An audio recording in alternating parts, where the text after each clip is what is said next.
Hey guys, it's your boy the fan of Madman, back for the 1 year update. And so, yeah, we got a lot to talk about, a lot to explain, so let's get right into it. First of all, though, I want to give a shout out to my boy Matt versus Japan. I do monthly Skype consultations with him because like I'm one of his patrons, and so yeah, he really guided me. And also in the last Skype talk we had, we talked. I was like, like my 1 year of AJATT is drawing near. Like I didn't know how to feel about it. I was like kind of like insecure, like, oh, am I where I should be? And so like I didn't know if like I should make this video. If you watch the previous video, you know that I said like, oh, probably gonna make a video in a whole year, which would be like the 18-month mark. But I'm making one now because of him, because he was like, he motivated me to make this video. And I was like, yeah, I think you're totally where you should be. So that's why I make this video. And yeah, I got some points written down over at this screen, so if you see me looking here, it's because of that. So yeah, so I think we left off last time where I said I was gonna make the monolingual transition, was gonna, just filling it out at that point of the last video. So let's start off with that. How did that go? Well, it went actually pretty smooth. It didn't go that fast. It wasn't like a click. It definitely was a transition period. I think it took a few months, yeah, to like fully get monolingual and like drop all English definitions. But I basically used a method where, you just start searching things in the monolingual dictionary, and then once words pop up that you don't know, you just search them up in English and make an English card for it. And so for like the first month or two, I would have a lot of English cards still, and I really didn't feel like I was getting monolingual. I had like 2 monolingual cards a day, and so I was like, it's going really slow, and sometimes I felt like, the words that I still need to know are endless. But nevertheless, eventually I got there to a point where like one day I had like all my cards were monolingual. I was like, whoa, this is the first time, So you definitely get there gradually, but it might seem at first that it's really hard. Just keep making English cards at first for words you don't know. Although another thing that happened to me as well is like at some point you can just make monolingual cards for all the words you want to learn from the dictionary as well. But I would say like if you go too deep, like there's one word in the dictionary you don't know, and then like you go into that definition and like you don't know it again, I wouldn't recommend keeping going like that. So yeah, it definitely worked out for me. Right now every card I make is monolingual. But for the exception of like sometimes I just watch a series or a movie and I just want to look one thing up, and then sometimes I do default to English. And there's definitely still like monolingual definitions I can't really understand, but like sometimes there's a little part of the definition that I understand and just put that in, and like it still makes sense, and like later I just get it from immersion. Or like sometimes it says like, oh, it's like this other word, and then it's like, oh yeah, it's one of those, and like later I get the exact meaning of that word. So those are still things that's happened, but mainly all my cards I make are monolingual right now. And yeah, for the exception that sometimes I still look up once I'm just reading or something in English. So that's basically how the monolingual transition went. I would say you can make the transition pretty early. I did it pretty early. I just did it right after I finished RTK. Nevertheless, I had some bases, like I said, once I started off AJATT, which is really small though. I think right after you finish taking and like have like 1,000 cards, which is where I was when I finished like RTK, I think. That's when I started doing it, so I think you can do that. Yeah, just if you want to challenge yourself, do it. It's gonna take a while, but better do it early, I think.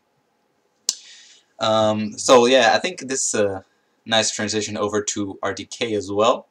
I'm one of the guys who did RTK first when starting AJATT, and I know Matt right now is like saying you might better do lazy kanji, and here are the reasons. So if you're one of those guys who still want to do it first time, I mean, like when you begin, this is, you know, I did as well. But I'm still doing RTK. I'm still doing the reps, of course, daily. I do definitely notice that, you know, this is also one of the things why I might say it might be better to do lazy.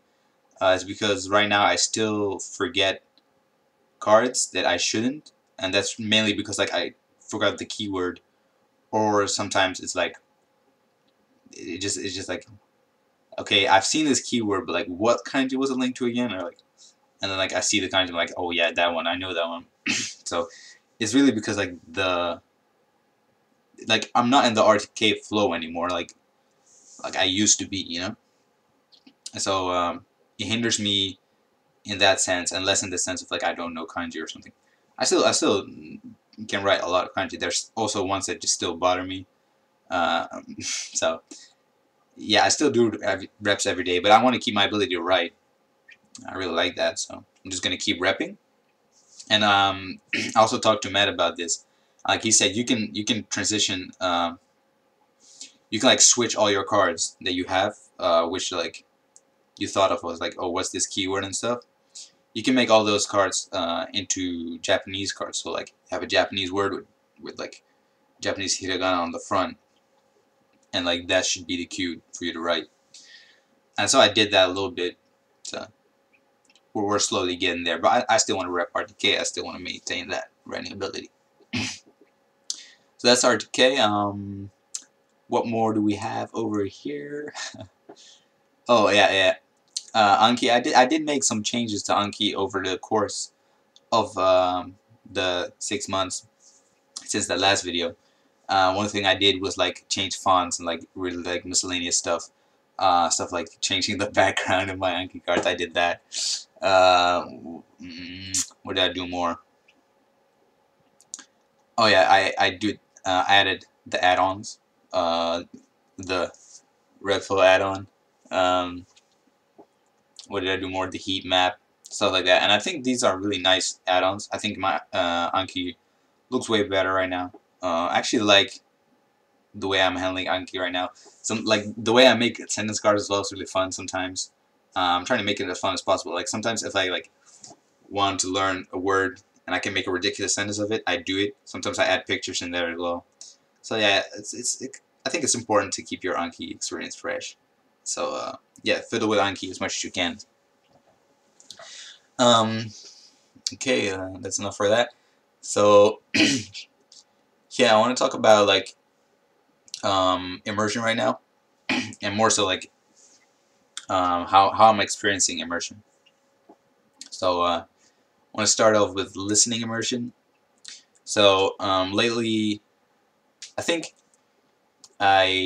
for listening, I really just been doing the same thing, watching anime here and there, series that I just like get interested in.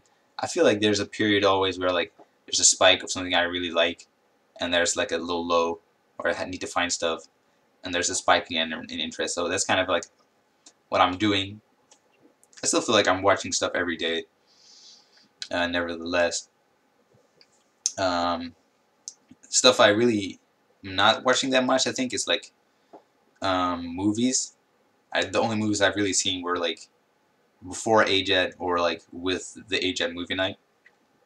So maybe I should watch more movies. But anyway, things I have been watching is like YouTube videos, like people turning on the camera and talking. I really like those.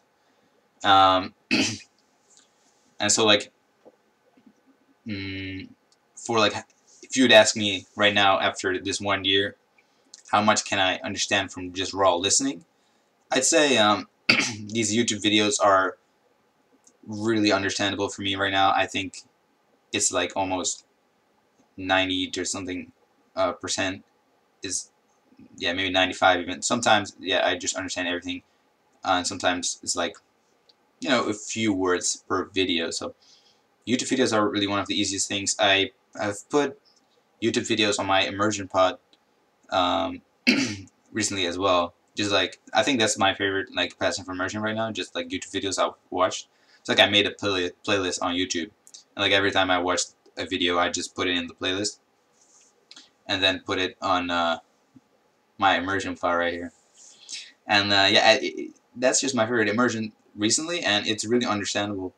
Um, I mean, if you hear it a lot, yeah, you might get used to it. But like, yeah, YouTube video is probably #1 easiest thing right now. Then for anime, I think the animes I've been watching recently are actually pretty hard. As far like for me personally, um, I'd say like K-On! Is something I've watched actually a while ago, but if I watch it right now, it's yeah, it's really easy. Um, what more? Yeah, recently the animes I watched was pretty hard. Uh, like Hunter x Hunter is something I'm really into right now. Almost finished it, and I think that's one of the hardest anime I've seen actually. So I haven't seen maybe much anime, but so yeah, I think like the really like fantasy stuff and like stuff of like another one I found really hard was like Haruhi, the Melancholy of Haruhi Suzumiya. Yeah, but like it's more like not when they're just talking, you know, but more like when they explain like their backstories and like their family power or whatever, you know. That's when it gets hard. Sometimes they just use like more like, or sometimes when it's like a novel adaptation, yeah, they'll use harder words. So those anime are still pretty hard for me. I'd say like I'm at 80 still for them, and sometimes even lower when it gets to a hard part. But yeah, just like everyday anime, that's really easy. I actually watched SpongeBob the movie the other day, and that was really the first time where I was like, well, was there a word in this show or like this movie that I didn't get? Well, it was really like almost felt like 100% for me. Um, but yeah, that's for listening. I also dubs of like English shows. I watched like Big Bang Theory in English, in Japanese. Of course, I mean like without the actual science stuff that I wouldn't even get in English. It's actually really watchable. So yeah, that's for that. As far as reading goes, I've actually been turning up my reading lately a lot more. Um, I really wanted to like, since I'm like, you know, like starting to well, kind of get easy, kind of like I think the Dragon Ball manga was really easy. I read that a little bit. So I wanted to like get next steps. So I read a manga that was a little bit harder, like Attack on Titan, and I still yeah I think that one was still pretty difficult. I got a lot of sentence cards from that, but it still was very readable. I just read through it. I wasn't like analyzing the novel, manga or anything. And like lately, I just like borrowed a light novel from a friend, the No Game No Life one. If you follow me on Twitter, I made a picture of it. Um, yeah, that one is still really difficult for me. Like I have to look up a lot still, but it's also like I can actually like it's not at a part where I have to look up every word or something. It's like I can kind of read it and like, but I still have to look shit up, you know. So, but yeah, it's like the next step for me, light novels, I think. Um, so those are like my comprehension part for that. I was like I said, I was like really like, am I where I should be with those? But yeah, I think one thing I asked Matt as well was like, I'm encountering a lot of words that sometimes they're just like really rare, and like I'm just sitting next, like I like want like the other day I was reading my light novel in the school canteen, and like there's Japanese exchange students, and I asked someone like, do you know this word? Like sometimes I'll ask my friend, and he's like, oh, I don't know that one, and like, oh, I don't know that kanji. So like I'm encountering a lot of rare stuff right now too. And like I asked Matt like, oh, should I learn everything or like, and it's like just the fact that you asked that, it's like it's already like a proof that you're like at a where you should be. I think at the 1 year mark. I think one thing that scared me was like other people's 1 year video, like read from First Japan. And he was like really confident. And I was like, oh, and yeah. But that's for my reading and listening. It's getting really good. I think as well, like another thing that comes to listening as well is conversation with Japanese people. So like for the listening part, I think in just a regular conversation, it's really rare for them to say anything I don't know. And like I have people I speak Japanese with, like, because they don't speak English in my school. And, like if I don't know a word, they'll be like, are you lying or something?" So yeah, um, daily conversation, that's also like almost 100%, I think. Anyway, so my 1 year speaking level, let's talk about that. So, um, well, obviously, like AJATT's not about output, uh, and I might be, because of like people in school, like be outputting a little bit already. But it's actually not that bad, I think, in my personal opinion. And I can have actually like this other day. Well, actually, it's a few weeks ago. Anyway, I was in a train going back home because I live in this apartment next close to school, and I was just like, I met like one of those exchange students in the train, and like she was with a friend that I hadn't seen before, and like I was like, hey, you also stuck in like there was like trains that were not not being able to go from like station to station, so it was like big heap of people in the and just waiting on one train in the station. So I was like looking at all these people, like, whoa, a lot of people, and I found them, and like, hey, and she's like, oh, do you, like, she like said to her friend, oh, this is Jamal, like, do you know him? And I'm like, hey, like really awkward, and she's like, oh, he's really good at Japanese. I'm like, and she's like, yeah, yeah, speak it. And I'm like, at first I was like, no, I have this like long trip behind me and like frustrating, frustrating. I was in a frustrating mood. I was like not really in the mood. But like eventually, like we took the same train, right? So like an hour long, they were just trying to force me to speak Japanese. And eventually, like I got really into the flow, because I was like, it was a slow start, but like I got really into the flow.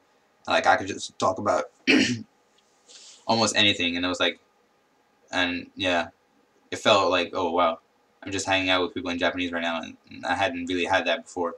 Like most like Japanese people like I met on school, we still like have English on the regular, I think, just because it's a habit. And but like if you meet new people, right, you can just like set the bar like, okay, we speak Japanese, and like and that actually works, right? We can just have any conversation. So like I can kind of say anything in one way, and I still make mistakes, of course, but like yeah, it's not like, oh, if it's this topic, like no way. Like I talked about like a lot, so yeah, a lot. So definitely like that was really fun, and also like uh, for the first time, I met someone outside in the Netherlands in like this small city I'm in, just like random Japanese person, and I'd never seen that before. So I just approached. It was just a mom with like a small child, I guess, and we spoke a little bit as well, and like I could understand her 100%. I think I just said anything I want. So like yeah, having conversations been really like lately been really working out for me. So, but definitely like sometimes I can't find the word, or like there's times where I know like, oh, I fucked up right now. So like so it's not, yeah, I still make mistakes, and some I'm aware of, but obviously some I'm not. So that's that. I think if I really want to show you like my level at what I can do from 1 year of AJATT, like you'd have to see like me repping my cars or something, or like reading out a text. But maybe I can do that in a video one time. But that's really my level for 1 year. Also recently, like I've been starting to watch pitch accent videos, mainly the ones from Dogen, and I really wanted to start doing pitch accent because I found out that like at some point where like I'm doing this Japanese study actually, right, in college, not to learn it, of course, just because I want to go to school like AJAT and not do something else. It's like I chose this school. So, but anyway, I'm still in classes sometimes for Japanese, and yeah, sometimes when like the teacher says something, the Dutch teacher, yeah, I'm from the Netherlands, by the way, and I would realize, oh, that's the wrong pitch, and or like I didn't really know like, oh, that should be hey bun or something, and like it's not like really like that. It's just here like, oh, that's kind of off pitch wise, and so once I realized that, like, I kind of can't notice that right now, I was like, oh, I should, you know, start learning the theory so I can, you know, listen for it better in my immersion.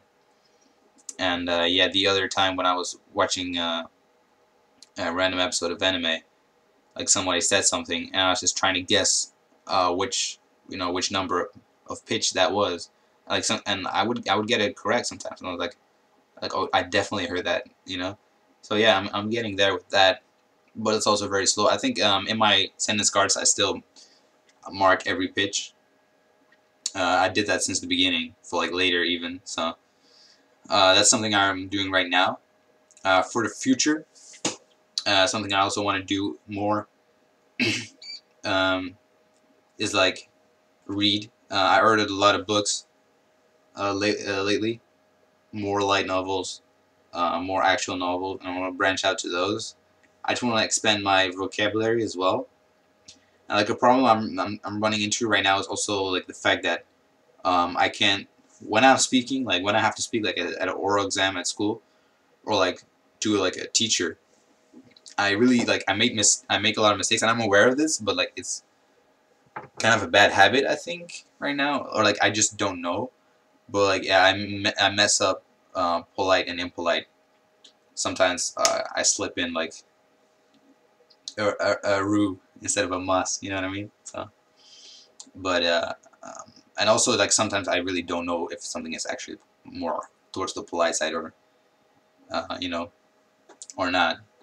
So like I have had like Japanese people tell me like if I say like you know, what can I improve, they'll say like yeah. Sometimes like polite and impolite is kind of vague. So I guess that's something I need to look for. Maybe just watch more videos of people speaking polite Japanese. But that's it for the future. And also still like next year I'll be going to Japan for exchange if I can pass this year, like pass all the tests and stuff. So my goal was still to like reach basic fluency before I go there. Before like making this video, I was like, am I really on the way to that? And you know, because like for the 1 year, I was like, oh, I'm definitely not uh, like basic fluent even like yet. So but yeah, I think give me another year and I might be there. So that's for that. This is the 1 year update. Hope you guys enjoyed it.